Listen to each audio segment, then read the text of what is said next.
Bienvenue dans une journée toute simple de ma vie de maman au foyer avec 2 enfants en bas âge. En ce moment, on est vraiment en plein milieu du printemps. Il y a du vert partout, un vert plein de vie et des fleurs aussi un petit peu partout.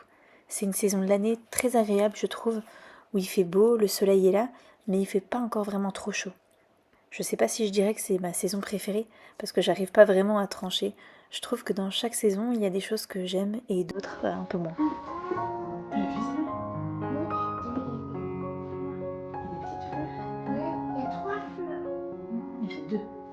Oui, il y a 3 plumes. Il y a des plumes. C'est des petites feuilles ou des petites pétales? Des pétales et je les Alors, elles sont mises où, tu penses? même des arbres de Provence. Même des arbres de Provence. C'est le mien. C'est un grand bol. Ah oui? Hein? Et lui, il y a un grand bol aussi. Lui, il y a un grand bol aussi. Et là, regarde ça, c'est du thym. Du thym et du romarin. J'ai du romarin. Putain, il y a du romarin.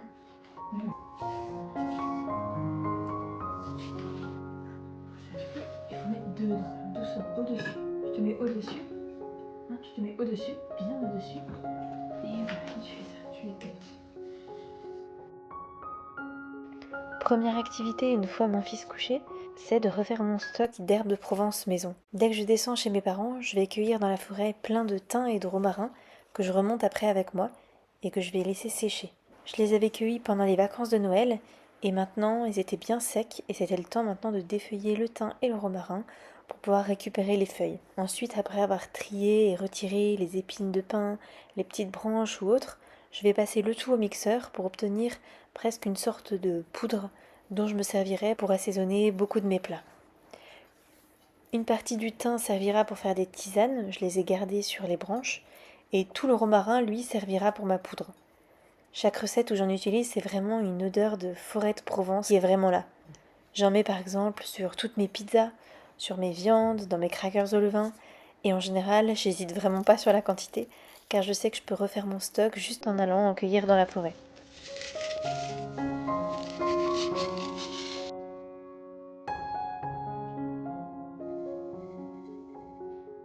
et du Romarin. romarin, c'est bien.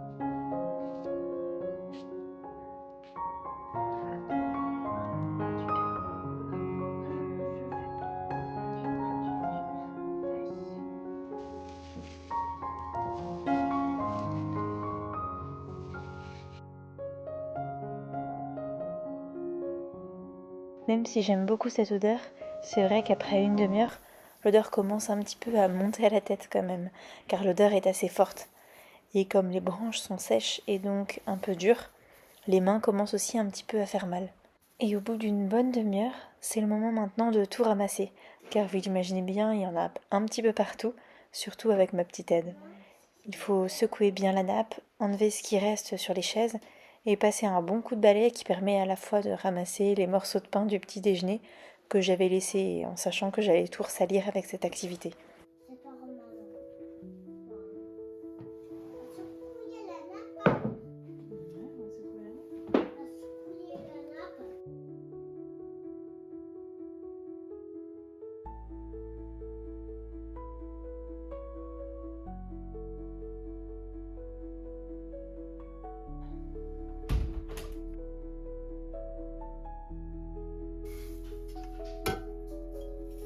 Secouer la nappe.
après, je me suis mis en cuisine car ce soir il y avait mon frère qui venait dîner. Ce serait quelque chose d'assez simple parce que l'invitation était un peu de dernière minute. J'avais un ananas que j'avais acheté il y a quelques jours et c'était la première fois que j'en prenais et donc la première fois pour moi de le couper.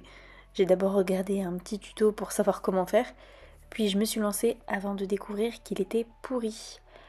J'ai du coup essayé d'enlever au maximum la peau ou toutes les parties qui me laissaient un doute et j'ai quand même réussi à en récupérer une partie en espérant qu'elle soit assez bonne quoi. Les surprises de ce genre en général c'est pas vraiment très agréable. Ce sera pour manger tout simplement au dessert pour finir sur une petite fraîcheur sucrée. Je regarde son bête. Il est chaud, il bouge un jour. Il fait bouger. Moi je cours des pas debout. Un dragon, pas de dragon. Des crochets de feu. Là-bas, au cheval, l'épée.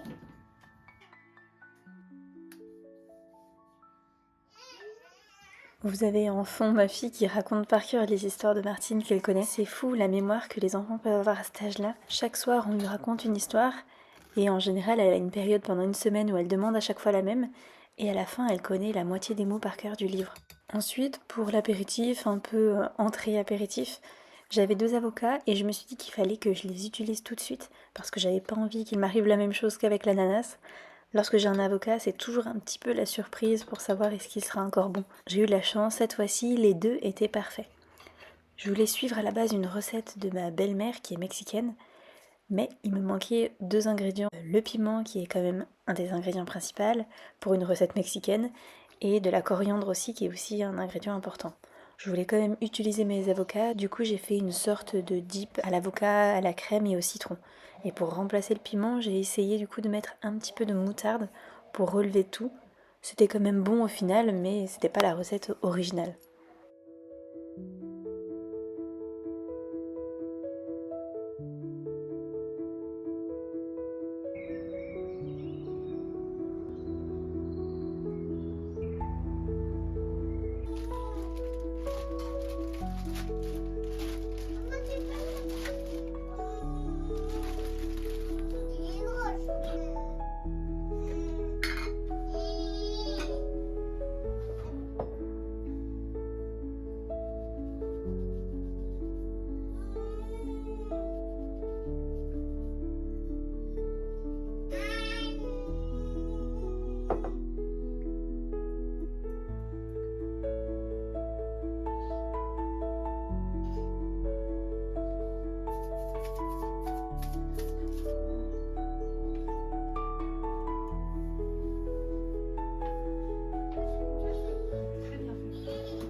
Pour le plat principal, je prépare un poulet rôti avec des pommes de terre et des haricots verts.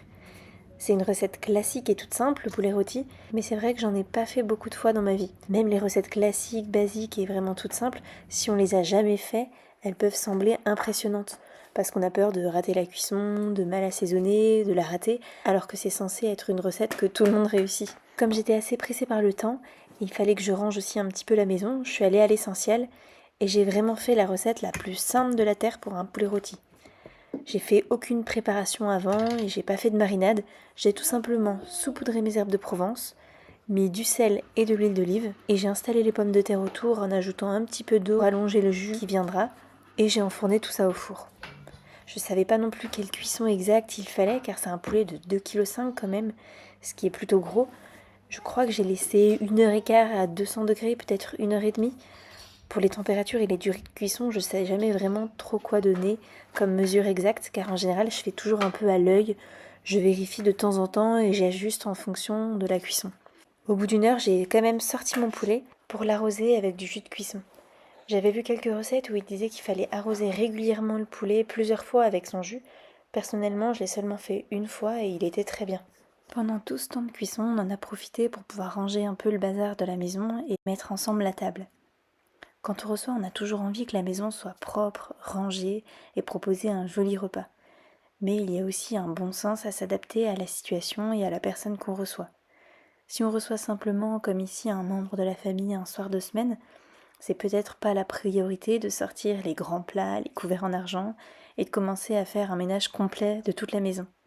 Si on reçoit des amis un dimanche, je vais peut-être prévoir un repas plus complet, soigner davantage la présentation ou prendre le temps de créer quelque chose d'un peu plus travaillé.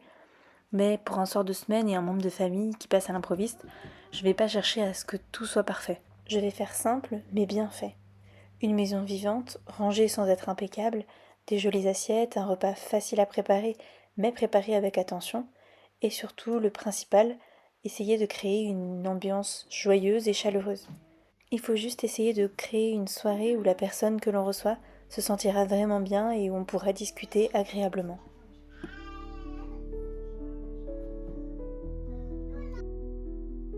Coucou papa.